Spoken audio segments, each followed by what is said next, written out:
So the first and foremost thing is that Allah SWT, in the beginning it was Him as a being and there was nothing else.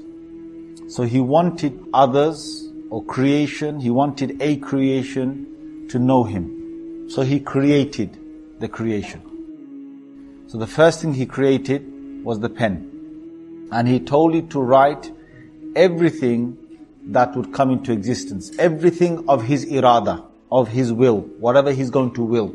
Bismillah, alhamdulillah, wassalatu wassalamu ala rasulillah sallallahu alayhi wa ala alihi wa sahbihi wa man wala, amma ba'd. Rasulullah SAW said, in the beginning there was Allah. There was nothing before Him. In other narration, nothing was with Him. And His throne was on water.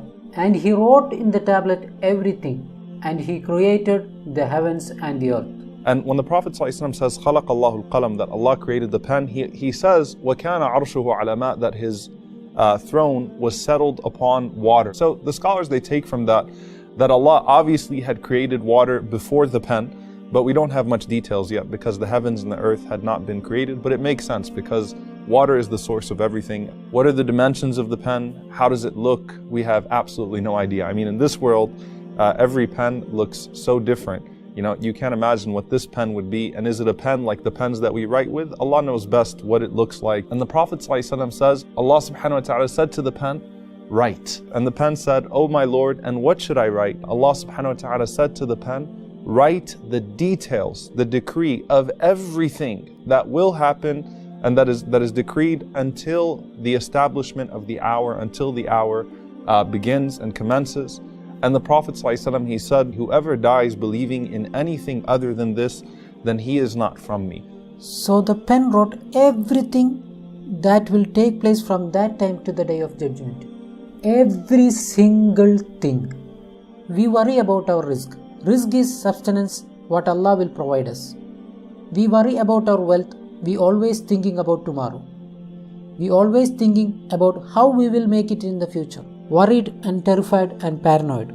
But listen to this. Rasulullah SAW says, Allah wrote down the sustenance of creation 50,000 years before He created the heavens and the earth. Everything that you will get is already written down, not 50,000 years before this day, but 50,000 years before the heavens and the earth were created. It's a done deal. What you will get is already written down. So the qalam, the pen, which was created 50,000 years before the heavens and the earth, wrote in what's known as al-lawh al-mahfuz, the preserved and protected tablet. Allah calls it al-lawh al-mahfuz because it's protected from any changes and it's also protected from access. No one can access this preserved tablet, not from the human beings, nor from the jinn, not even from the angels, not even from the malaika. Only Allah subhanahu wa ta'ala has access to al-lawh al-mahfuz. And Allah subhanahu wa ta'ala, He calls it many things in the Quran. Allah calls it kitabun mubin, imamun mubin, a clear book. There's nothing ambiguous in that book. It documents everything precisely. Allah calls it kitabun mastur, an unrolled, untouched tablet, right? So it's never been touched. It's a very special type of book. And Allah subhanahu wa ta'ala says, مَا فَرَّطْنَا فِي الْكِتَابِ مِنْ شَيْءٍ, that there is no knowledge that is missing from that book. Everything is within that book. As Allah tells us, even a leaf falling from a tree. Now think about how extraordinary that is. A leaf falling from a tree, at what speed it will fall, what type of leaf it will be, what land it will fall upon, what will happen to it, who will pick it up, when will it dissolve. All of that, everything is within al-lawh al-mahfuz, everything is within that preserved tablet, everything that would have happened, that has happened, that will happen. And we don't have much about the description of it. And Ibn Abbas radiallahu ta'ala anhu, he says that al-lawh al-mahfuz is preserved in al-bayt al-ma'mur, the frequently visited home where the malaika, the angels, do tawaf. And it's preserved directly under the arsh of Allah subhanahu wa ta'ala, directly under the throne of Allah subhanahu wa ta'ala in the seventh heaven. And he said it's made of red rubies. And of course, not the red rubies that we see. It's made of a special type of red rubies. Its upper end is tied to the throne of Allah subhanahu wa ta'ala, and its lower end reaches towards the angels.